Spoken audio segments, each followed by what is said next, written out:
Pagi itu, udara terasa begitu manis, seolah alam semesta ikut merayakan hari terpenting dalam hidup Sarah.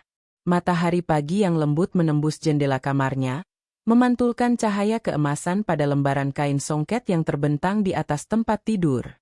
Di sana, terbaring gaun kebaya putih gading yang dihiasi bordiran benang emas, menanti untuk dikenakan oleh pemiliknya. Gaun itu dirancang khusus oleh perancang ternama, mewakili kesederhanaan namun keanggunan seorang wanita yang akan memulai babak baru. Sarah memandangi gaun itu, hatinya dipenuhi perasaan campur aduk, haru, tegang, dan kebahagiaan yang meluap-luap. Aduh, calon pengantin kita sudah bangun. Ya. Suara Burina, perias langganan keluarganya, memecah keheningan. Cepat mandi. Nak, kita harus mulai merias. Ini hari besar, tidak boleh ada yang kurang sempurna. Sarah tersenyum, mengangguk patuh. Selama 2 jam berikutnya, ia menyerahkan dirinya sepenuhnya pada tangan-tangan terampil yang mengubahnya menjadi seorang ratu. Riasan natural yang menonjolkan kecantikan alaminya, sanggul modern yang dihiasi melati, dan sentuhan terakhir dari kalung serta anting-anting warisan ibunya. Setiap detail terasa begitu sakral, begitu penuh makna. Sambil memejamkan mata saat perias menyentuh pipinya, ingatan Sarah melayang kembali ke masa lalu. Masa lalu yang tak mudah, namun membentuknya menjadi sosok yang kuat seperti sekarang. 11 tahun lalu, ia kehilangan kedua orang tuanya dalam sebuah kecelakaan tragis.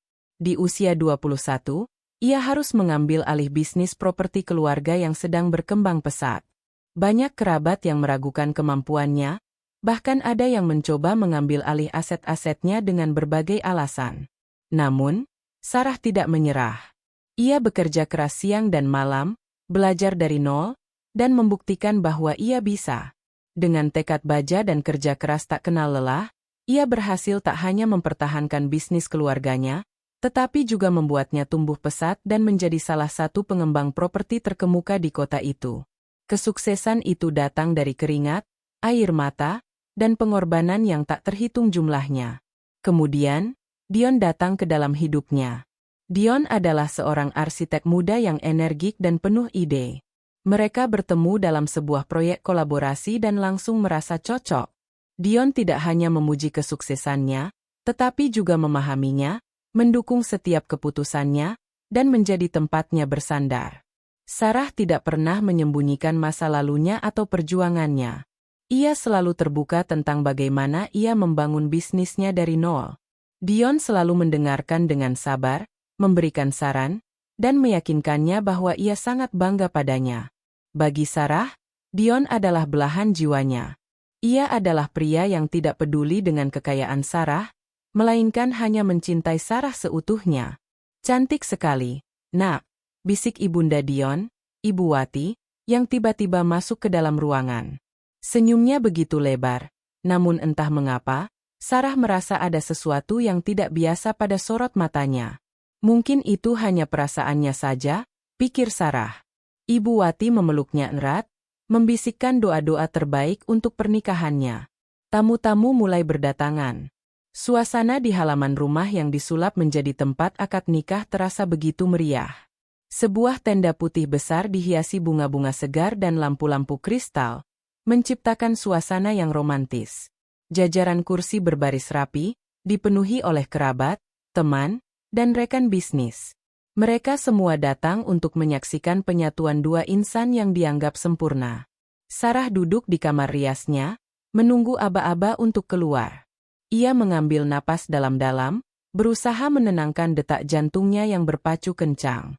Ini bukan hanya tentang menikah, ini adalah tentang janji seumur hidup. Sebuah janji yang ia yakini akan membawa kebahagiaan abadi. Selama ini, ia selalu merasa bahwa kesuksesan finansial tidak bisa mengisi kekosongan di hatinya. Ia merindukan kehangatan keluarga yang telah lama hilang, dan ia percaya Dion akan memberinya itu. Beberapa menit sebelum akad, seorang asisten datang dan memberitahu Sarah bahwa wali nikahnya ingin bertemu dengannya. Sarah mengiyakan dan bergegas menuju ruangan tempat wali nikah dan beberapa saksi menunggu. Namun, saat melewati lorong, ia mendengar suara Dion dan ibunya, Ibu Wati, yang berasal dari ruangan di sampingnya. Mereka mengira ruangan Sarah kosong dan memilih untuk berbicara di sana karena lebih tenang. Awalnya, Sarah ingin menyapa mereka. Namun, satu kalimat dari Ibu Wati membuatnya terdiam dan mematung di tempatnya. Apakah Dion sudah yakin semua dokumennya sudah siap? Begitu akad selesai, kita harus segera eksekusi rencana ini, bisik Ibu Wati. Sarah menempelkan telinganya ke pintu. Jantungnya berdebar kencang, namun kali ini bukan karena bahagia, melainkan karena firasat buruk yang merambat dingin di seluruh tubuhnya. Kalimat Ibu Wati terasa seperti sambaran petir yang menggelegar di siang bolong. Sarah membeku, jarinya yang dingin menempel pada pintu yang sedikit renggang, seolah menolak untuk percaya apa yang baru saja didengarnya. Ia memejamkan mata, berharap semua itu hanya halusinasi akibat ketegangan jelang pernikahan. Namun, suara Dion, yang begitu familiar dan penuh kepura-puraan, memupus semua harapan itu. Tentu saja, Ma. Semua dokumen sudah aku siapkan.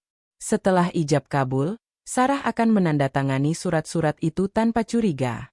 Dia pikir itu hanya dokumen kelengkapan administrasi. Suara Dion terdengar datar, tanpa ada sedikit pun jejak cinta atau kasih sayang yang selama ini ia tunjukkan. Lagi pula, dia tidak akan sempat membaca detailnya. Semua orang akan sibuk merayakan. Suara tawa Ibu Wati terdengar sinis. Anakku memang cerdas. Kita harus berterima kasih pada orang tua Sarah yang meninggal lebih dulu.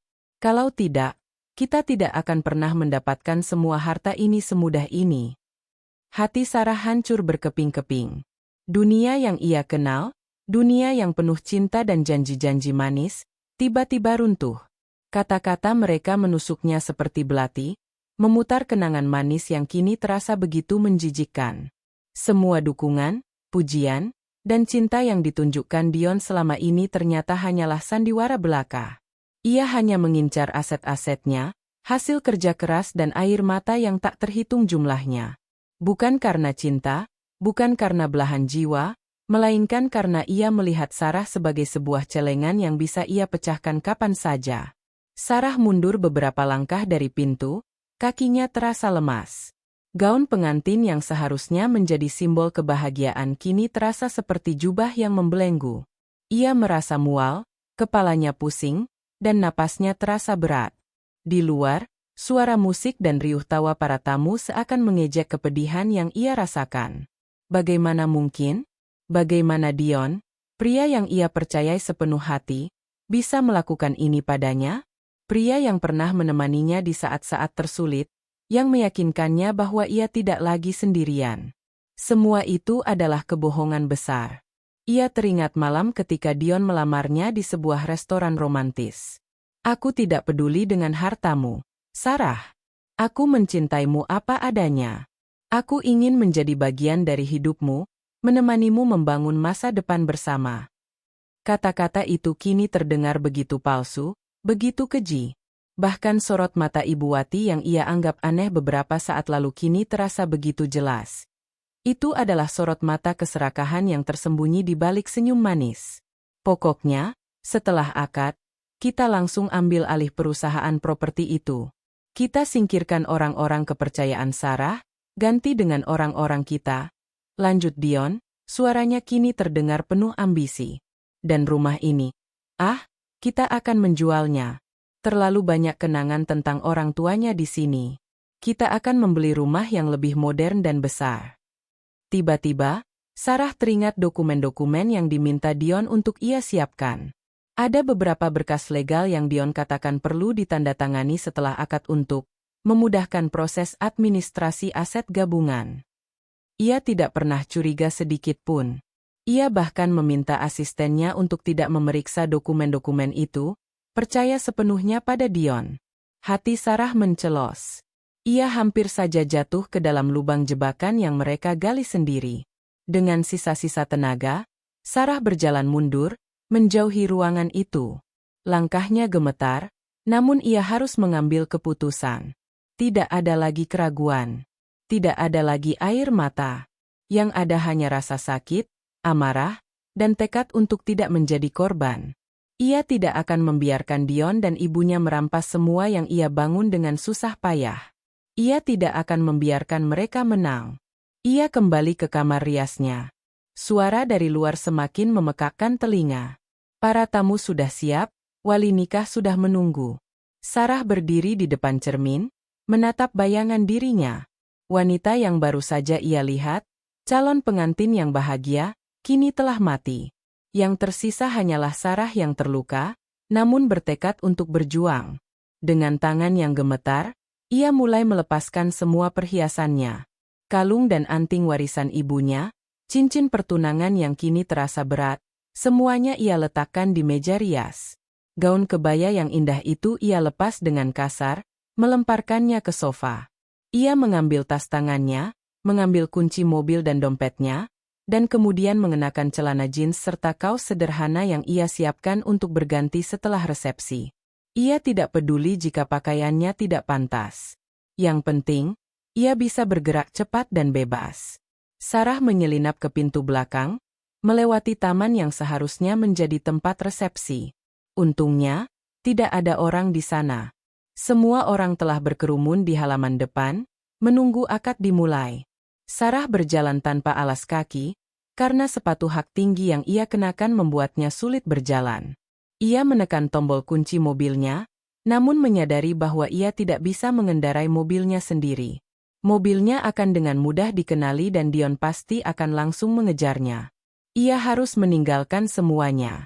Ia berlari keluar dari gerbang belakang, napasnya tersengal-sengal. Air mata akhirnya menetes, bercampur dengan keringat di pipinya. Ia tidak tahu kemana ia harus pergi. Ia hanya ingin sejauh mungkin dari tempat ini, dari orang-orang ini.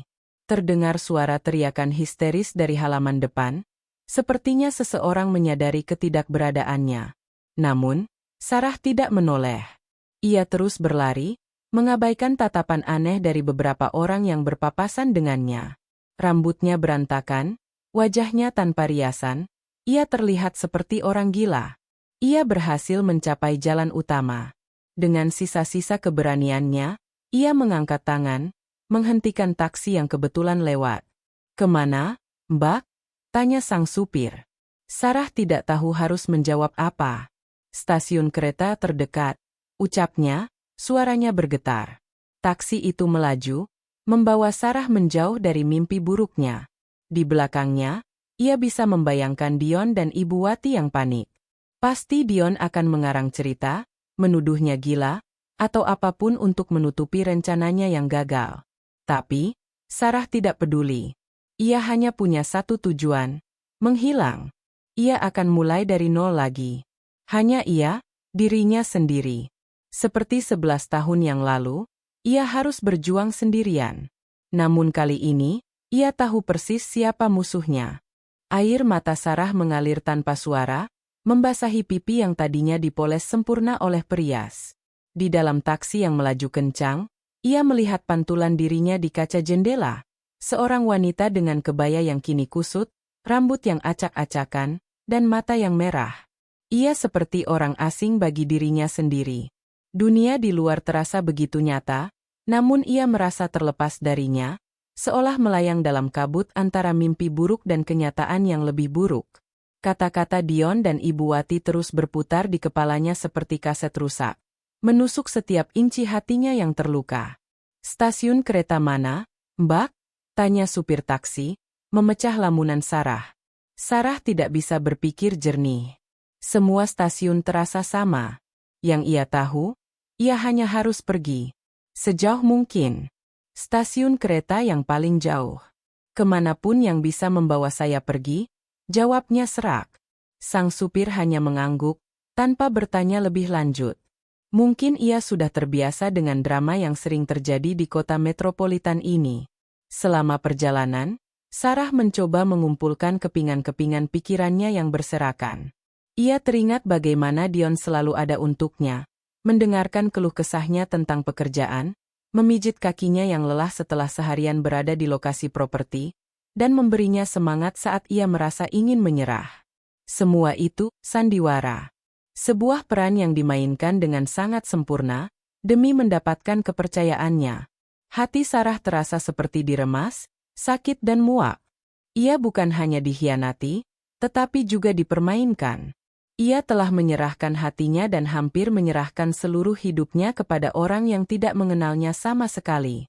Sementara itu, di kediamannya yang kini dipenuhi kebingungan, Dion dan Ibu Wati panik. "Sarah di mana?" bisik Ibu Wati dengan histeris kepada Dion.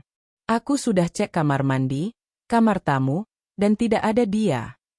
Dion, yang baru saja kembali dari kamar rias Sarah setelah menunggu beberapa saat, merasa jantungnya copot. Meja rias yang berantakan, perhiasan yang tergeletak, dan gaun pengantin yang terlempar di sofa, seakan menjadi bukti bisu bahwa Sarah tidak hilang secara kebetulan. Ia telah kabur. Ketakutan merayap di benaknya, bukan karena ia kehilangan calon istri, melainkan karena ia menyadari rencananya telah terancam gagal total. "Sialan! Pasti dia dengar sesuatu," umpat Dion.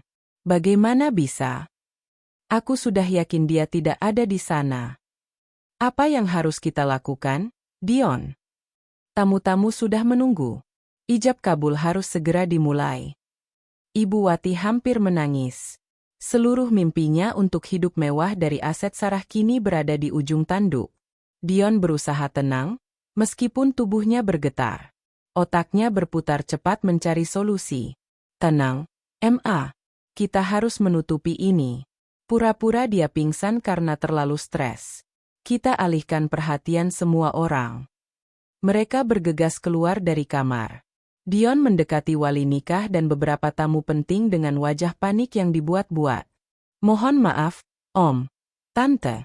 Sarah tiba-tiba pingsan. Dia mungkin terlalu tegang. Kami sedang membawanya ke rumah sakit. Akad nikah harus ditunda dulu," ucapnya dengan suara yang dibuat sedih. Para tamu terkejut.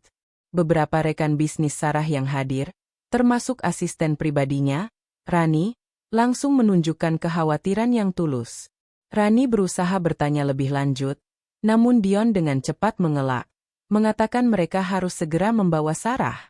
Dion dan Ibu Wati kemudian berpura-pura pergi, membuat semua orang percaya bahwa mereka menuju rumah sakit.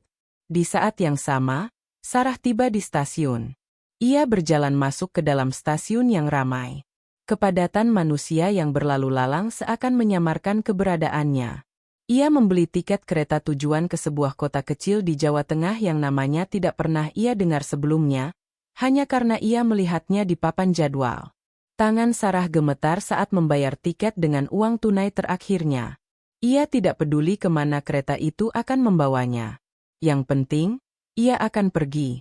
Jauh dari Dion, jauh dari Ibu Wati, jauh dari semua kebohongan yang nyaris merenggut seluruh hidupnya. Di salah satu peron, ia duduk di bangku dingin, menunggu kereta datang. Ponselnya terus bergetar. Panggilan masuk dari Dion, Ibu Wati, dan beberapa kerabat. Sarah mengabaikan semuanya. Ia mematikan ponselnya, membuangnya ke tempat sampah terdekat. Ia harus memutuskan semua ikatan, membakar semua jembatan. Sarah merasakan hatinya yang hancur, namun ia juga merasakan sesuatu yang lain, kelegaan. Ia memang kehilangan semua yang ia miliki dalam sekejap. Pernikahan impian, pria yang dicintainya, dan semua rencana masa depan yang sudah ia susun rapi. Namun, ia tidak kehilangan dirinya sendiri. Ia lolos dari jebakan yang akan membuatnya kehilangan segalanya. Kereta tiba di peron. Sarah berdiri, mengambil napas dalam-dalam.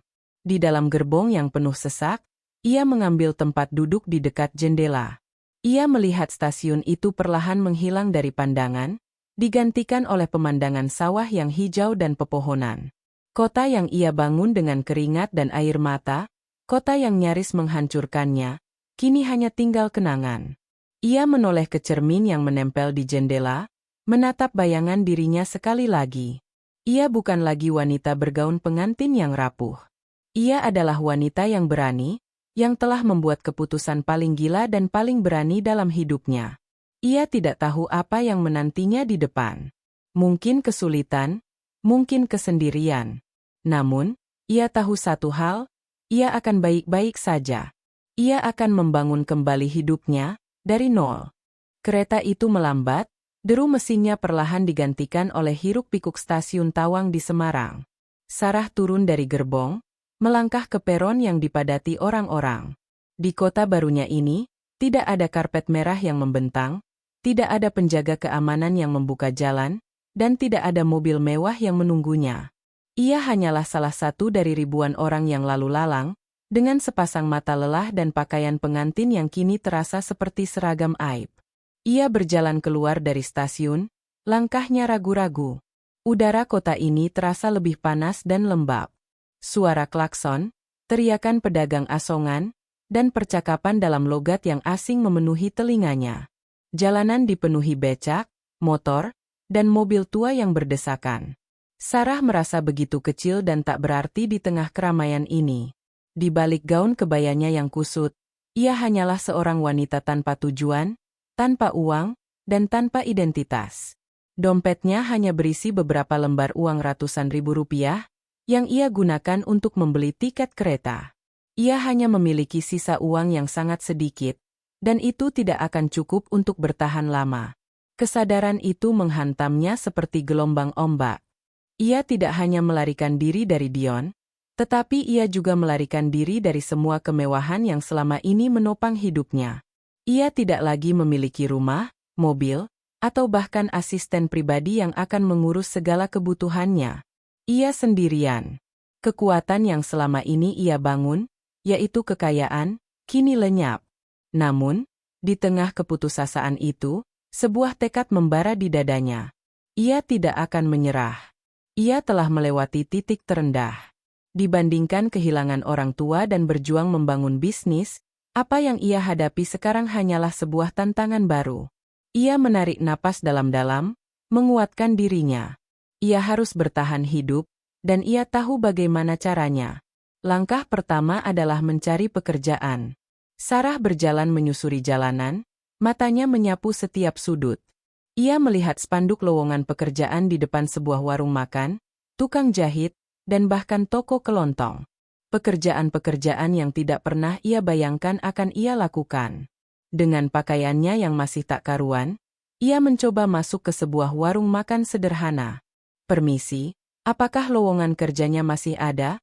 tanyanya kepada pemilik warung, seorang wanita parubaya dengan senyum ramah.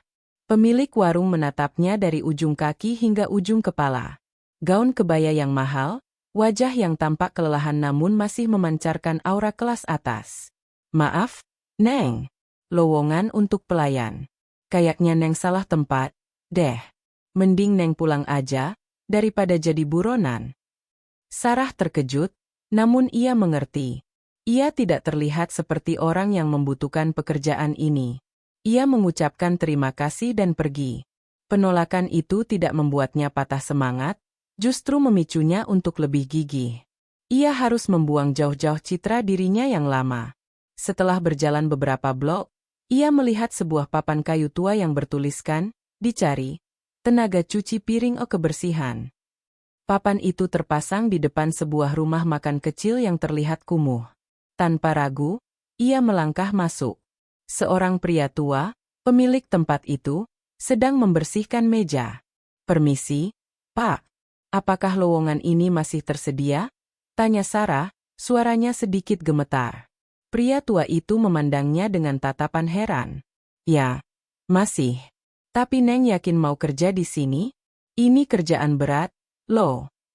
"Saya sangat yakin, Pak. Saya siap kerja apa saja," jawab Sarah, mencoba meyakinkan. "Saya butuh pekerjaan, Pak." Pria tua itu melihat kesungguhan di mata Sarah. "Baiklah, nama saya Pak Budi. Kamu bisa mulai kerja sekarang, tapi saya tidak bisa bayar harian. Bayarnya mingguan, ya. Per jam Rp50.000. Sarah tersenyum tulus. Harga diri yang dulu ia jaga kini tak berarti apa-apa. 50.000 per jam terasa seperti gaji termahal yang pernah ia dapatkan. Ia mengangguk dengan antusias. "Terima kasih banyak, Pak." Pak Budi menunjukkan tempatnya, sebuah dapur yang dipenuhi tumpukan piring kotor. Aroma sisa makanan dan minyak yang hangus menyengat hidungnya. Ia menelan ludah. Ini adalah tantangan yang sama sekali baru. Sarah mengambil lap dan mulai membersihkan dapur. Ia bekerja tanpa henti, membuang semua pikiran tentang Dion, tentang uang, tentang rumah mewahnya. Fokusnya hanya pada tumpukan piring yang harus ia cuci bersih, pada noda minyak yang harus ia singkirkan. Setelah bekerja selama 6 jam, tubuhnya terasa remuk. Tangannya melepuh, dan rasa lelah menjalar dari kaki hingga kepala. Sudah, Neng. Istirahat dulu. Kamu kerja bagus, kata Pak Budi. Kamu bisa pakai uang muka dari saya untuk cari tempat tinggal. Besok kembali lagi. Ya. Sarah menerima uang itu dengan penuh rasa syukur. Dengan uang di tangan, ia mulai mencari tempat tinggal.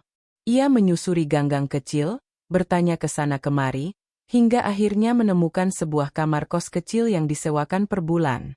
Ruangan itu hanya cukup untuk satu kasur, sebuah lemari kecil, dan satu jendela yang menghadap tembok. Tidak ada AC, tidak ada kamar mandi dalam. Kamar mandinya harus berbagi dengan penghuni lain. Namun, bagi Sarah, ruangan ini terasa seperti istana. Ia bisa bersembunyi di sini, aman dari Dion dan keluarganya. Malam itu, Sarah duduk di tepi kasur, memandangi ruangan yang sempit dan pengap.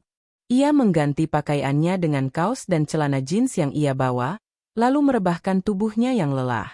Punggungnya terasa sakit, tangannya perih, dan perutnya bergemuruh. Namun, ia tidak peduli. Ia sudah makan malam dengan sisa uangnya, dan ia memiliki tempat untuk tidur. Ia menutup matanya. Dalam kegelapan, ia bisa melihat wajah Dion yang penuh pengkhianatan, dan senyum sinis Ibu Wati. Rasa sakit itu masih ada, namun ia tidak lagi merasa hancur. Ia telah melarikan diri dari jebakan mereka. Ia telah membuktikan pada dirinya sendiri bahwa ia bisa bertahan hidup, bahkan tanpa kekayaan. Ia akan memulai hidupnya dari nol. Ia akan menjadi Sarah yang baru, Sarah yang lebih kuat, Sarah yang tidak akan pernah lagi mudah mempercayai siapapun. Sinar matahari pagi yang masuk melalui celah kecil jendela membangunkan Sarah.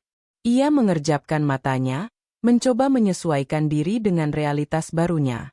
Alih-alih bangun di kasur empuknya yang berukuran king size, ia kini berada di kasur tipis yang terasa keras. Punggungnya masih terasa pegal, dan tangannya terasa perih dari luka melepuh akibat sabun cuci piring yang keras. Ia menghela napas, namun tidak ada nada penyesalan. Ini adalah hidup yang ia pilih, dan ia akan menghadapinya. Setelah mandi dengan air dingin di kamar mandi umum yang seadanya, Sarah mengenakan pakaiannya yang sama dari kemarin. Kaos dan celana jeans. Ia tidak memiliki banyak pilihan. Dompetnya kini nyaris kosong.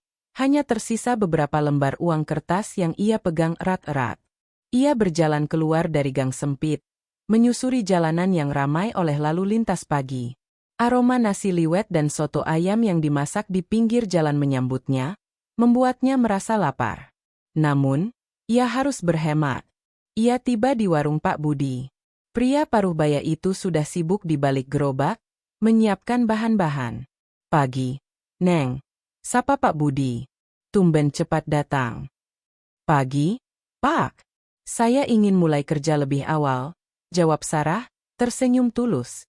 Ia tidak pernah berpikir bahwa bekerja keras, dengan tangannya sendiri, akan memberinya kepuasan yang begitu besar. Hari-hari berikutnya berjalan dengan rutinitas yang sama. Sarah mencuci piring, menyapu lantai, membersihkan meja, dan sesekali membantu Pak Budi menyiapkan pesanan. Ia belajar cara membersihkan kuali yang berminyak, memotong sayuran dengan cepat, dan melayani pelanggan dengan senyum ramah. Ia tidak lagi peduli dengan penampilannya yang berantakan, dan ia menemukan kebahagiaan dalam pekerjaan sederhana ini. Sarah yang dulu, wanita yang selalu dilayani, kini telah mati. Sarah yang baru, yang tangguh dan pekerja keras, kini telah lahir. Di sela-sela kesibukannya, Sarah bertemu dengan Rina, seorang karyawan lain di warung Pak Budi. Rina adalah seorang gadis berambut pendek dengan senyum yang selalu menghiasi wajahnya. Ia berusia sekitar 25 tahun, sedikit lebih muda dari Sarah. Rina tidak pernah bertanya tentang masa lalu Sarah. Ia hanya melihat Sarah sebagai sesama pekerja, dan ia memperlakukannya dengan sangat baik. Nama saya Rina. Kang. Sarah, kan? Sapa Rina suatu sore, saat mereka berdua sedang membersihkan meja. Iya, saya Sarah, jawab Sarah, membalas senyum Rina. Kamu dari mana? Kok logatnya beda? Tanya Rina dengan ramah, tidak bermaksud menyinggung. Sarah terdiam sejenak. Ia tidak bisa menceritakan kebenaran. Saya dari Jakarta, jawabnya singkat.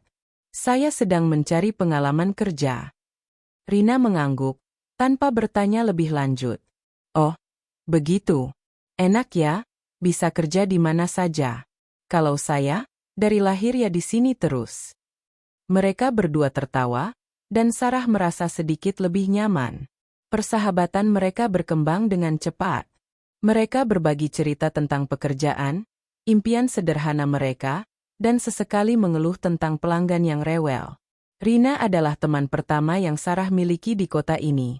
Suatu hari, ketika warung sedang sepi, Sarah melihat Pak Budi kebingungan. Stok bahan makanan menumpuk tidak teratur dan ada beberapa bahan yang sudah layu. Pak, kalau bahan makanan ini kita simpan di kulkas, mungkin bisa lebih awet. Dan kalau kita susun berdasarkan tanggal pembelian, kita bisa pakai yang lama duluan, usul Sarah dengan hati-hati. Pak Budi menatap Sarah dengan heran. Wah, Neng Sarah ini pintar juga? Ya, saya pikir Neng cuma bisa cuci piring. Ide bagus, ide bagus. Sejak saat itu, Sarah mulai memberikan saran-saran kecil untuk meningkatkan efisiensi warung Pak Budi. Ia menyarankan untuk membuat daftar menu yang lebih sederhana dan fokus pada masakan yang paling laris. Ia juga menyarankan Pak Budi untuk mulai menggunakan media sosial untuk promosi. Saran-saran Sarah, meskipun sederhana, membawa perubahan positif pada warung itu. Penjualan meningkat dan warung itu terlihat lebih bersih dan terorganisir. Keterampilan bisnis Sarah kembali bangkit. Ia menyadari bahwa ia tidak bisa terus-terusan bekerja sebagai pelayan. Ia harus kembali berbisnis. Namun, ia tidak memiliki modal. Ia hanya memiliki beberapa ratus ribu rupiah di saku. Ia memikirkan semua asetnya yang ditinggalkan di Jakarta. Perusahaan properti, villa mewah, apartemen, semuanya kini berada di bawah kendali Dion. Ia tahu, ia harus melakukan sesuatu, tapi ia tidak tahu harus mulai dari mana. Malam itu, di kamar kosnya yang sempit, Sarah membuka laptop lamanya. Ia memeriksa berita daring. Sebuah berita utama menarik perhatiannya. Dion Aditama, pengusaha muda sukses, dikabarkan batal menikah di hari haji. Berita itu menyajikan cerita Dion yang panik dan menyebutkan bahwa calon istrinya pingsan karena terlalu tegang. Dion mengklaim bahwa mereka akan tetap menikah, hanya saja ditunda. Sarah tersenyum miris. Trik kotor Dion berhasil menutupi kebenaran. Namun, yang paling membuatnya terkejut adalah berita lain. Perusahaan propertinya telah berganti nama dan sebagian besar asetnya telah dijual. Dion dan Ibu Wati telah dengan cepat mengambil alih segalanya. Hati Sarah terasa seperti diremas. Semua kerja kerasnya, semua yang ia bangun dengan darah, keringat, dan air mata, kini hancur di tangan Dion dan keluarganya. Keputusasaan itu berubah menjadi amarah yang membara. Ia harus membalas. Ia tidak akan membiarkan mereka lolos begitu saja. Namun, ia tahu bahwa ia tidak bisa melakukannya sendirian, apalagi dengan kondisi seperti ini. Ia harus kembali ke Jakarta, tapi ia tidak bisa begitu saja muncul di hadapan mereka. Ia harus mempersiapkan diri, membangun kekuatan baru, dan kembali sebagai sosok yang tidak mereka kenal. Ia mulai membuat rencana. Ia akan menggunakan semua pengetahuan bisnis yang ia miliki untuk membangun kembali usahanya. Tidak lagi properti, tetapi sesuatu yang lebih kecil dan lebih tersembunyi. Sesuatu yang tidak akan menarik perhatian Dion. Ia akan memulai dengan membuka bisnis catering kecil-kecilan. Ia akan fokus pada keahliannya memasak, yang ia pelajari dari mendiang ibunya. Keesokan harinya, Sarah mengambil semua uangnya yang tersisa.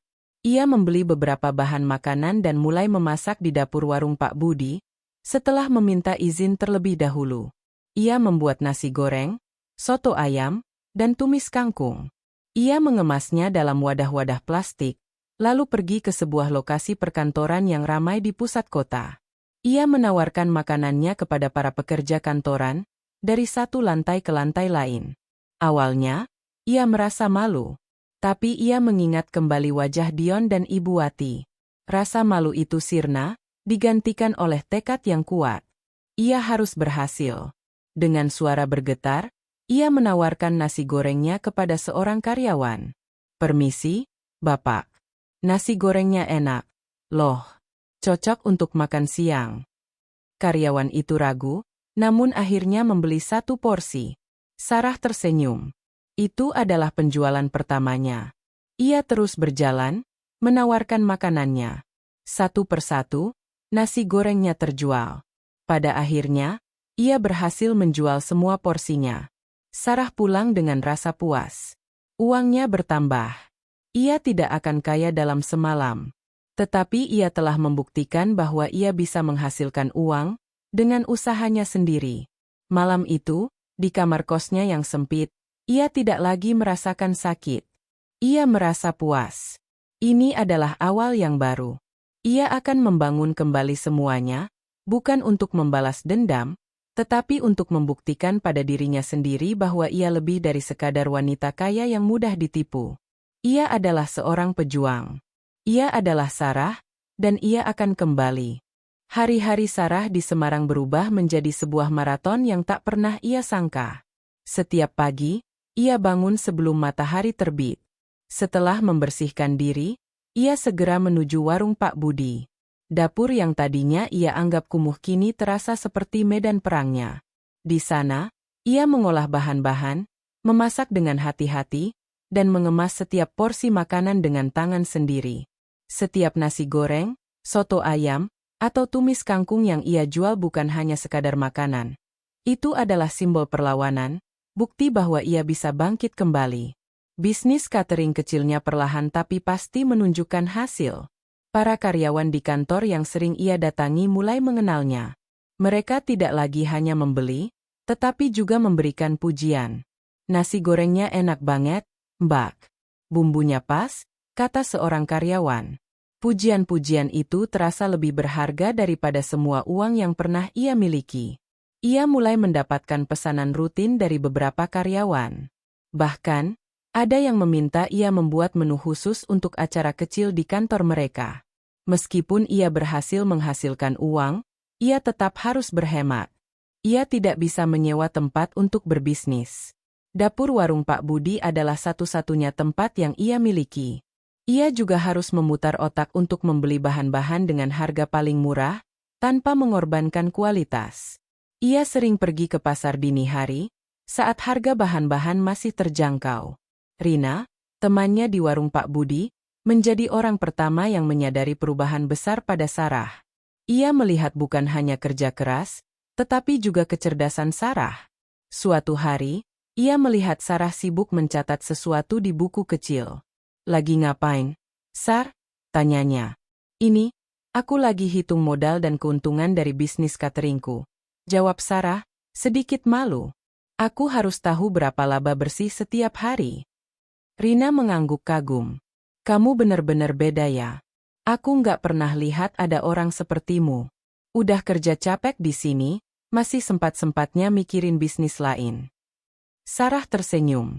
"Semua orang punya caranya sendiri untuk bertahan hidup, Rina. Ini caraku." Ia tidak menceritakan masa lalunya, tetapi ia mulai merasa Rina adalah satu-satunya orang yang benar-benar mengenalnya di kota ini. Keterampilan Sarah sebagai pengusaha tidak bisa disembunyikan. Ia mulai mendapatkan ide-ide yang lebih besar. Ia menyadari bahwa ia tidak bisa terus menjual makanan dari pintu ke pintu. Ia butuh sebuah sistem. Ia mulai merancang sebuah brosur sederhana dengan laptop lamanya. Brosur itu berisi menu makanan, harga, dan nomor kontak. Ia mulai menyebarkan brosur itu di lobi-lobi kantor dan area komersial. Promosi kecil-kecilan itu mendatangkan hasil yang luar biasa. Pesanan mulai berdatangan dari berbagai kantor. Sarah kewalahan. Ia membutuhkan bantuan. Ia mengajak Rina untuk membantunya. "Rina, mau nggak bantu aku? Aku bayar kamu per jam. Aku butuh banget bantuanmu, ajak Sarah. Rina setuju dengan senang hati. Boleh, Sar. Aku senang bisa bantuin kamu. Kamu pantas dapat semua ini. Kerja sama mereka berjalan lancar. Sarah memasak, dan Rina membantunya menyiapkan, mengemas, dan mengantar pesanan. Bisnis catering kecil mereka mulai dikenal di kalangan pekerja kantoran di Semarang. Dari sana, mereka mulai mendapatkan pesanan yang lebih besar, termasuk pesanan untuk rapat dan acara kantor. Uang yang terkumpul mulai banyak, dan Sarah tahu, ia harus melakukan sesuatu dengan uang itu. Di sisi lain, Dion dan Ibu Wati panik. Mereka telah mengambil alih semua aset Sarah, namun mereka tidak bisa menjualnya begitu saja. Ada beberapa aset yang terdaftar atas nama perusahaan, dan peralihan kepemilikan membutuhkan waktu dan proses hukum yang rumit. Mereka juga khawatir Sarah akan muncul tiba-tiba dan menggagalkan rencana mereka. Dion menyewa detektif swasta untuk melacak keberadaan Sarah, namun hasilnya nihil. Sarah telah membuang ponselnya dan tidak meninggalkan jejak digital apapun. Dion, cepat selesaikan urusan ini, desak Ibu Wati. Kita tidak punya banyak waktu. Aku sudah dapat banyak tawaran dari pembeli properti, tapi kita tidak bisa menjualnya kalau surat-suratnya belum beres. Sabar, Ma. Aku sudah berusaha. Para detektif tidak bisa menemukannya. Dia benar-benar menghilang tanpa jejak, jawab Dion frustrasi. Dion dan Ibu Wati semakin khawatir ketika media mulai memberitakan hilangnya Sarah. Rekan-rekan bisnis Sarah mulai bertanya-tanya, dan beberapa di antaranya bahkan mulai menjauh. Reputasi mereka terancam. Kita harus buat berita palsu, kata Ibu Wati. Katakan saja Sarah sakit parah dan dirawat di luar negeri. Itu akan menghentikan semua rumor. Dion setuju. Ia menghubungi beberapa kenalan di media dan menyebarkan berita bohong itu. Berita itu dengan cepat menyebar dan menghentikan rumor. Namun, Dion tidak bisa tenang. Ia tahu bahwa Sarah tidak pingsan atau sakit. Ia tahu Sarah kabur. Dan ia tahu bahwa Sarah pasti akan kembali. Sementara itu, di sebuah kantor di Jakarta, seorang pengacara bernama Arya membaca berita tentang Sarah. Arya adalah pengacara yang dulunya sering bekerja sama dengan Sarah dalam urusan jual-beli properti. Ia mengenal Sarah sebagai seorang wanita yang tangguh dan cerdas. Berita tentang Sarah yang sakit dan dirawat di luar negeri tidak masuk akal baginya.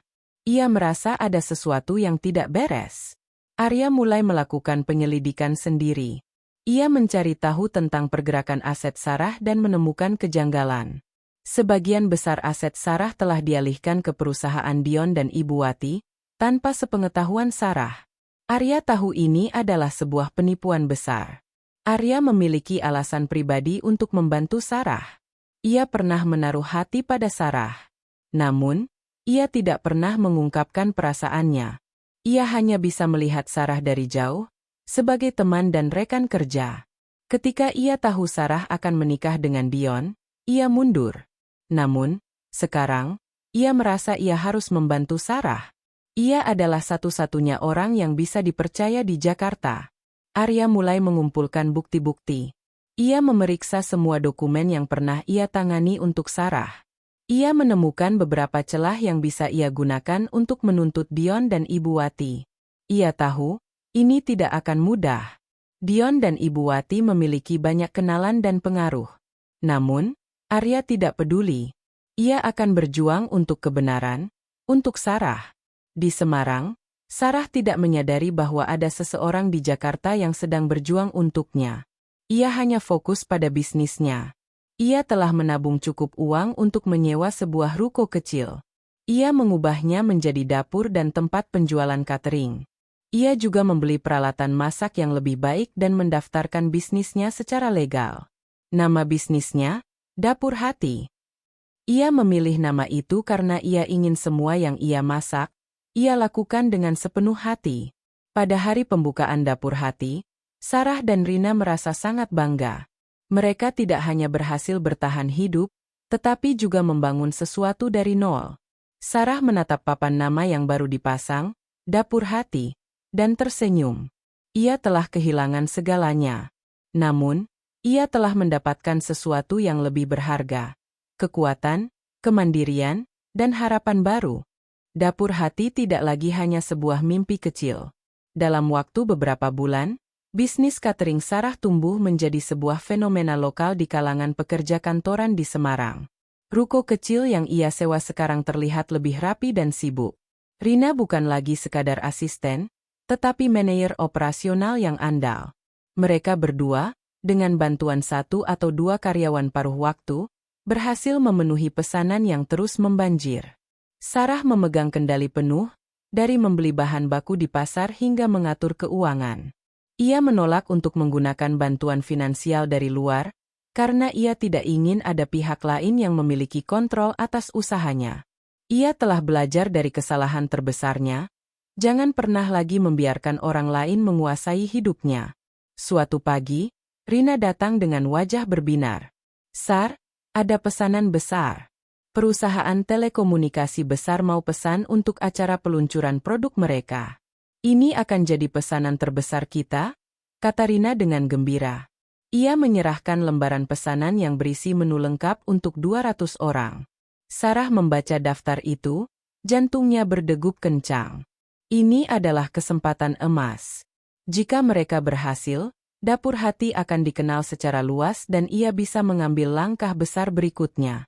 Namun, ia juga merasa cemas. Pesanan ini jauh lebih besar dari apapun yang pernah mereka tangani. Peralatan mereka terbatas, tenaga kerja mereka sedikit. "Apa kita bisa, Rina?" tanyanya, suaranya dipenuhi keraguan. "Pasti bisa," jawab Rina, matanya penuh keyakinan. "Kita kan tim. Selama ini kita berhasil. Kenapa sekarang enggak? Ini kesempatan kita, Sar. Kamu kan bilang, kita harus berani ambil risiko." Kata-kata Rina seperti suntikan semangat bagi Sarah. Ia membuang jauh-jauh keraguannya. "Oke, kita ambil. Tapi kita harus merancang strategi matang. Kita butuh bahan baku lebih banyak, kita butuh sewa peralatan tambahan, dan kita butuh bantuan ekstra," ujar Sarah. Mereka menghabiskan seluruh sore itu untuk merencanakan setiap detail, dari daftar belanja hingga jadwal memasak yang ketat. Sementara itu, di Jakarta, di balik meja kerjanya yang dipenuhi tumpukan berkas, pengacara Arya masih terus berjuang. Ia telah menghabiskan berjam-jam untuk meninjau semua dokumen yang berkaitan dengan aset-aset Sarah. Ia menemukan puluhan kejanggalan, tanda-tanda transfer ilegal, dan dokumen-dokumen palsu yang dibuat untuk mengelabui. Semua bukti ini mengarah ke satu nama, Dion Aditama dan perusahaannya. "Ini jelas penipuan terorganisir," gumam Arya pada dirinya sendiri. Mereka bahkan tidak peduli untuk menutupi jejak mereka dengan rapi. Namun, satu-satunya hal yang hilang adalah saksi kunci, yaitu Sarah sendiri. Tanpa kesaksiannya, ia tidak bisa menuntut Dion. Arya tahu ia harus menemukan Sarah. Ia tidak bisa hanya mengandalkan berita palsu tentang Sarah yang sakit. Ia mulai memeriksa catatan komunikasi Sarah dengan orang-orang terdekatnya, bahkan dengan rekan-rekan bisnis lamanya. Ia menelepon mereka satu persatu, menanyakan tentang kabar Sarah. Namun, jawabannya selalu sama, Sarah pingsan sebelum akad, lalu dibawa pergi. Tidak ada yang tahu ia pergi kemana, dan tidak ada yang tahu ia selamat atau tidak. Arya memutuskan untuk mencoba metode yang lebih radikal. Ia mulai melacak transaksi keuangan Sarah yang terakhir sebelum ia menghilang. Ia tahu Sarah adalah orang yang cerdas. Ia pasti sudah menyembunyikan uangnya. Namun, semua akun bank Sarah yang diketahui telah ditutup atau dibekukan. Tapi Arya adalah seorang pengacara yang gigih. Ia mencari celah. Setelah berhari-hari menelusuri data, ia menemukan sesuatu yang aneh. Sebuah transaksi kecil, penarikan uang dari mesin ATM di sebuah stasiun kereta, beberapa jam setelah Sarah menghilang. Transaksi itu sangat kecil, mungkin hanya cukup untuk membeli tiket kereta. Namun, itu adalah petunjuk pertama yang ia temukan. Ia melacak lokasi ATM itu, stasiun Tawang di Semarang. Ini adalah petunjuk yang sangat kecil, tapi itu adalah satu-satunya petunjuk yang ia miliki. Ia tidak bisa langsung pergi ke Semarang, karena ia harus tetap di Jakarta untuk mengumpulkan lebih banyak bukti. Ia menyewa seorang detektif swasta di Semarang, seorang pensiunan polisi bernama Pak Gianto. Arya memberikan semua informasi yang ia miliki kepada Pak Gianto, termasuk foto Sarah. Tugas Anda hanya satu, Pak. Temukan Sarah. Jika Anda menemukannya, jangan hubungi siapapun, kecuali saya. Dan jangan biarkan siapapun tahu Anda mencarinya. Pak Gianto adalah seorang pria yang terbiasa dengan kasus-kasus pelik. Ia mulai bekerja. Ia menanyai beberapa pedagang asongan di sekitar stasiun, penjaga warung, dan bahkan tukang becak. Tidak ada yang mengingat seorang wanita bergaun pengantin. Namun, salah satu tukang becak mengingat seorang wanita yang terlihat bingung, yang mencoba membeli makanan dengan gaun pengantin yang kusut. Dia kayaknya orang kota, Mas. Pakaiannya bagus banget, tapi kok mukanya sedih. Kenang tukang becak itu. Pak Gianto memperlihatkan foto Sarah kepada tukang becak itu. Ini orangnya. Ya, persis. Ini dia orangnya, kata tukang becak itu dengan antusias. Dia ngasih saya uang kembalian cuma 500 perak, tapi saya lihat wajahnya. Wajah orang kaya. Petunjuk itu mengarahkan Pak Gianto ke area pasar dan ganggang kecil di sekitar stasiun. Ia terus bertanya, menelusuri setiap sudut. Hingga suatu hari, ia melihat sebuah papan nama, Dapur Hati, di sebuah ruko kecil. Ia tidak langsung masuk. Ia menunggu, mengamati. Ia melihat seorang wanita keluar dari ruko itu. Rambutnya diikat, wajahnya sedikit kotor oleh tepung, dan ia mengenakan kaos serta celana jeans sederhana. Wanita itu tertawa dengan seorang gadis lain. Senyumnya terlihat lelah, tetapi matanya memancarkan kekuatan yang sama dengan yang ia lihat di foto.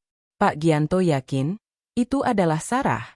Ia tidak langsung menghubungi Arya. Ia ingin memastikan. Ia mengikuti Sarah dan Rina dari jauh. Ia melihat mereka mengantarkan pesanan makanan ke kantor-kantor, berinteraksi dengan pelanggan, dan bekerja tanpa henti. Ia melihat bagaimana Sarah bertransformasi dari seorang wanita kaya yang rapuh menjadi seorang pengusaha yang tangguh. Pak Gianto tahu, Arya akan senang dengan apa yang ia temukan. Malam itu, Sarah dan Rina merayakan keberhasilan mereka. Mereka berhasil menyelesaikan pesanan besar itu tepat waktu. Keduanya kelelahan, tetapi sangat bahagia. Aku tidak bisa melakukannya tanpa kamu, Rina, kata Sarah. Kamu adalah malaikat penyelamatku. Sama-sama, Sar. Kita kan tim, jawab Rina. Mereka saling berpelukan. Namun, di kegelapan malam, ada sebuah bayangan yang mengintai. Pak Gianto, yang duduk di dalam mobilnya, mengambil ponselnya dan menelepon Arya. Saya menemukannya, katanya, suaranya pelan. Dia di Semarang. Dia bukan lagi seperti di foto yang Anda berikan. Dia terlihat lebih bahagia. Dan dia sudah memulai hidupnya yang baru. Sehari setelah menerima telepon dari Pak Gianto, Arya mengambil penerbangan paling awal ke Semarang. Perjalanan udara yang seharusnya membuatnya merasa nyaman, justru terasa penuh dengan ketegangan. Pikirannya melayang-layang. Bagaimana reaksinya nanti? Akankah ia marah? Akankah ia mengira kedatangannya adalah bagian dari rencana jahat Dion? Arya memaksakan diri untuk tenang. Ia memiliki bukti, dan itu adalah satu-satunya perisai yang ia miliki. Setibanya di Bandara Ahmad Yani, Arya segera menemui Pak Gianto yang sudah menunggunya. Pensiunan polisi itu mengenakan kemeja batik sederhana dan celana panjang, tampak seperti warga lokal biasa. Mereka berjabatan tangan, lalu Pak Gianto mengajaknya ke mobil. Bagaimana, Pak Gianto? Apa Anda yakin itu dia? Tanya Arya, tidak sabar. Sangat yakin, Mas Arya. Saya sudah mengamati dia selama beberapa hari terakhir, jawab Pak Gianto dengan nada mantap. Dia bekerja di sebuah ruko kecil. Namanya Dapur Hati. Dapur Hati? Ulang Arya, merasa heran. Ia membayangkan Sarah, wanita yang selalu bergelimang kemewahan dan properti miliaran, kini menjual makanan di sebuah ruko. Ini adalah Sarah yang sangat berbeda dari yang ia kenal. Dia bukan lagi Nona Sarah yang Anda kenal, lanjut Pak Gianto. Dia terlihat tangguh. Mas, Tangannya kapalan, dan wajahnya lelah, tapi matanya penuh semangat. Dia membangun bisnisnya dari nol. Saya melihatnya dengan mata kepala saya sendiri. Penjelasan Pak Gianto membuat Arya merasa campur aduk. Ada rasa kagum, tapi juga rasa bersalah. Ia tidak bisa melindungi Sarah. Ia tidak bisa mencegahnya jatuh ke dalam lubang itu. Ia harus menebus kesalahannya. Mereka tiba di sebuah area perkantoran yang ramai. Pak Gianto menunjuk ke sebuah ruko berwarna krem. Itu dia, dapur hati. Arya melihat seorang wanita keluar dari ruko. Ia mengenakan kaos dan celana jeans, dengan rambut diikat sekenanya. Wajahnya yang tanpa riasan terlihat jauh lebih muda, dan senyumnya yang terukir saat ia berbicara dengan seorang pelanggan terasa begitu tulus. Wanita itu adalah Sarah, tetapi bukan Sarah yang Arya kenal. Saya akan menunggu di mobil, kata Pak Gianto. Pendekatan terbaik adalah Anda sendiri yang menemuinya. Arya mengangguk.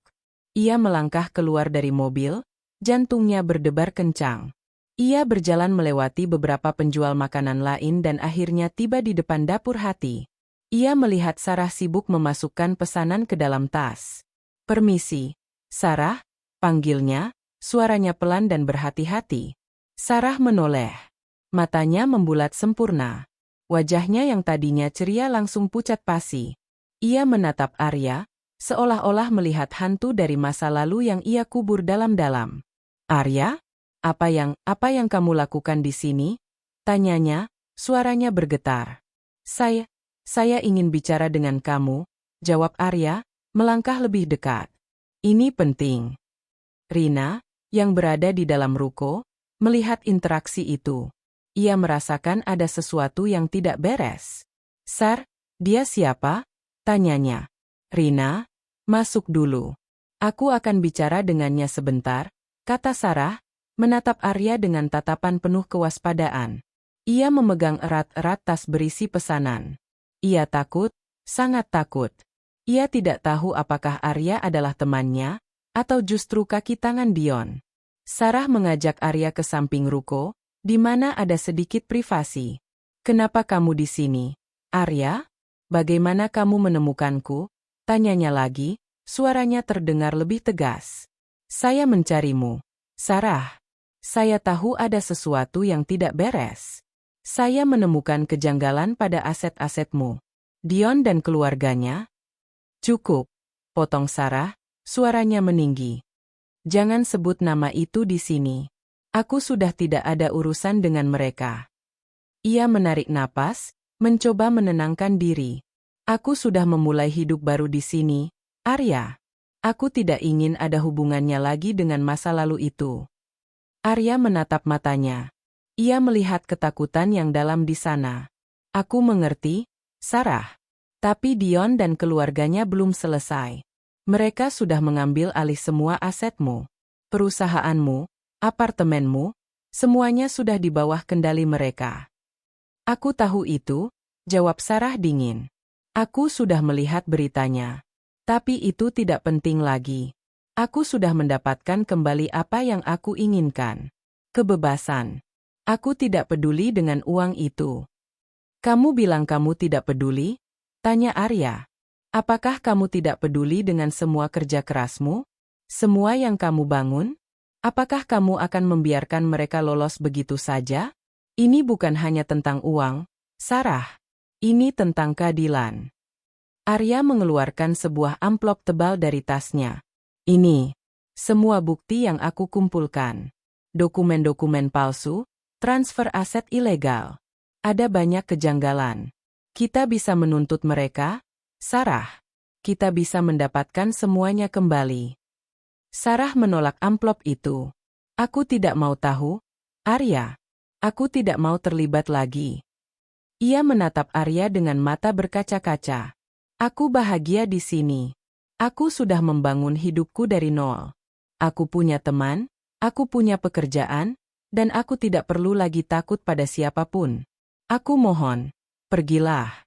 Jangan rusak semua yang sudah aku bangun. Sarah, kamu tidak bisa lari selamanya, kata Arya, suaranya melembut. Dion tidak akan berhenti sampai ia yakin kamu tidak akan kembali. Dia akan mencari sampai ke ujung dunia. Aku sudah membuang semua jejak. Dia tidak akan menemukanku. Teriak Sarah, frustrasi. Dia sudah menyewa detektif. Dia sudah tahu kamu kabur, bukan pingsan. Cepat atau lambat, dia akan tahu kamu di mana, jawab Arya. Satu-satunya cara untuk menghentikannya adalah dengan menghadapinya. Kamu harus kembali ke Jakarta dan berjuang untuk dirimu sendiri. Sarah terdiam. Kata-kata Arya menghantamnya seperti palu. Apakah ia benar-benar seaman yang ia kira? Apakah kebahagiaan yang ia rasakan hanyalah ilusi? Ia memandangi rukonya, tempat di mana ia menemukan kehidupannya kembali. Ia memandangi jalanan yang ramai, tempat ia merasa bebas. Semuanya akan hilang jika Dion menemukannya. Ia tidak bisa lagi bersembunyi. Saya tidak tahu harus percaya pada siapa, bisik Sarah, suaranya sangat pelan. Kamu bisa percaya padaku, jawab Arya, matanya memancarkan ketulusan. Aku akan melindungimu. Aku akan berjuang bersamamu. Ia mengulurkan tangannya yang memegang amplop itu. Sarah menatap amplop itu, lalu menatap mata Arya. Ada keraguan, tapi juga ada harapan. Ia memikirkan semua kerja kerasnya, semua yang telah ia korbankan. Ia memikirkan pengkhianatan Dion dan Ibu Wati. Dan ia memikirkan keadilan. Apakah ia akan terus lari? Atau ia akan berbalik dan melawan? Ini bukan hanya tentang uang. Ini adalah tentang martabatnya. Ia telah lari sekali. Kali ini, ia tidak akan lari. Ia akan berjuang. Dengan tangan gemetar, Sarah mengambil amplop dari tangan Arya. Apa yang harus aku lakukan? Tanyanya, suaranya dipenuhi tekad yang baru. Setelah Sarah menerima amplop itu, semuanya berubah. Tekadnya yang tadinya hanya sebatas mempertahankan hidup kini tumbuh menjadi sebuah misi. Ia tidak lagi hanya bertahan. Ia akan melawan. Malam itu, ia dan Arya duduk di sebuah kafe kecil di Semarang, meninjau setiap dokumen yang ada di dalam amplop. Sarah terkejut melihat betapa rapi dan detailnya Dion dan Ibu Wati merancang skema penipuan ini. Ada laporan keuangan palsu, surat-surat alih kepemilikan yang dipalsukan, dan bahkan beberapa tanda tangan Sarah yang dipalsukan dengan sangat sempurna. Mereka menggunakan notaris palsu dan membuat perusahaan cangkang. Jelas Arya, menunjuk beberapa dokumen. Ini adalah kejahatan terorganisir. Mereka memanfaatkan ketidakpahamanmu tentang hukum dan kepercayaanmu pada Dion. Rasa sakit dan amarah menguasai Sarah. Ia merasa bodoh, begitu buta karena cinta. Namun, rasa itu dengan cepat digantikan oleh tekad. Ia tahu ia tidak bisa melawan mereka sendirian. Ia membutuhkan bantuan Arya. Jadi, apa langkah pertama kita? Tanyanya, matanya dipenuhi api perjuangan. Pertama, kita harus mengamankan semua bukti ini, jawab Arya. Aku akan mengarsipnya dengan aman. Kemudian, kita harus mencari pengacara yang ahli dalam kasus penipuan aset. Aku punya beberapa kenalan yang bisa dipercaya. Sarah menghela napas. Bagaimana dengan Dion dan Ibu Wati? Apa mereka tidak akan mencari tahu kita? Mereka pasti akan mencari tahu, kata Arya. Tapi aku sudah punya rencana. Kita tidak akan langsung menuntut mereka. Kita akan mengumpulkan lebih banyak bukti, dan pada saat yang tepat, kita akan menjebak mereka. Mereka tidak akan menduga kita akan kembali. Selama beberapa minggu berikutnya, hidup Sarah berubah kembali. Ia membagi waktunya antara mengelola dapur hati dan bekerja sama dengan Arya. Mereka sering berkomunikasi melalui telepon, membahas strategi, dan mengumpulkan informasi. Sarah, dengan kecerdasannya yang tersembunyi, membantu Arya menganalisis beberapa dokumen keuangan. Ia tahu setiap detail tentang perusahaan yang ia bangun. Ia tahu di mana ada celah, dan di mana ada kejanggalan. Kerja sama mereka berjalan mulus. Arya kagum dengan kemampuan analitis Sarah, dan Sarah merasa tenang karena memiliki seseorang yang bisa ia percaya. Hubungan mereka, yang tadinya hanya sebatas rekan bisnis, kini berkembang menjadi persahabatan yang kuat. Arya sering bercanda tentang bagaimana ia menyukai masakan Sarah, dan Sarah sering menanyakan tentang kabar Pak Gianto yang kini menjadi mata-mata tak terlihat mereka. Sementara itu, di Jakarta, Dion dan Ibu Wati semakin khawatir. Mereka telah berhasil menjual beberapa aset Sarah, tetapi beberapa aset yang lebih besar masih belum bisa mereka jual. Mereka juga tidak bisa menyingkirkan perusahaan Sarah, yang masih terdaftar atas namanya. Mereka tahu, jika Sarah muncul kembali, semua rencana mereka akan hancur. Dion semakin paranoid. Ia terus menyewa detektif, tetapi jejak Sarah tetap nihil. Ia tidak tahu bahwa Sarah telah membuang semua jejak digitalnya. Suatu hari, Ibu Wati menerima surat dari sebuah firma hukum. Surat itu berisi permohonan untuk meninjau kembali beberapa dokumen transfer aset. "Siapa ini?" tanya Ibu Wati, panik. "Apakah Sarah sudah kembali?" "Tidak mungkin," kata Dion, mencoba menenangkan ibunya. "Surat ini hanya permohonan peninjauan, bukan tuntutan. Mungkin ada yang curiga dengan proses transfernya." Namun, di dalam hati, Dion dan Ibu Wati merasa tidak tenang. Mereka tahu bahwa surat itu adalah pertanda buruk. Mereka memutuskan untuk mempercepat penjualan aset-aset yang tersisa. Di Semarang, Sarah menerima kabar dari Arya. "Mereka sudah mulai panik," kata Arya. "Mereka telah menerima surat dari firma hukum yang aku kirimkan. Mereka akan mencoba menjual aset-aset itu dengan cepat. Ini adalah waktu yang tepat untuk kita menyerang." Sarah mengangguk. "Aku siap, Arya. Apapun yang terjadi, aku siap." Mereka merancang sebuah rencana yang sangat berani. Mereka akan muncul di sebuah acara penting yang dihadiri oleh banyak kolega bisnis dan kenalan lama Sarah. Acara itu adalah acara amal yang diselenggarakan oleh salah satu mantan klien Sarah. Mereka akan muncul di sana, di depan semua orang, dan mengungkapkan kebenaran tentang Dion dan Ibu Wati. "Ini akan menjadi kejutan besar bagi mereka," kata Arya. "Mereka akan terkejut dan tidak bisa membantah. Dan setelah itu, kita akan mengajukan tuntutan resmi." Sarah tahu rencana ini berisiko. Jika gagal, ia akan kehilangan segalanya, termasuk kehidupannya yang baru di Semarang. Namun, ia tidak peduli. Ini adalah kesempatan satu-satunya untuk mendapatkan keadilan. Ia mengumpulkan semua uang tabungannya dan membeli pakaian baru, bukan gaun mewah seperti yang biasa ia kenakan, tetapi gaun sederhana dan elegan yang mencerminkan dirinya yang baru. Ia kembali ke salon, bukan untuk berdandan seperti putri, tetapi untuk terlihat profesional dan percaya diri.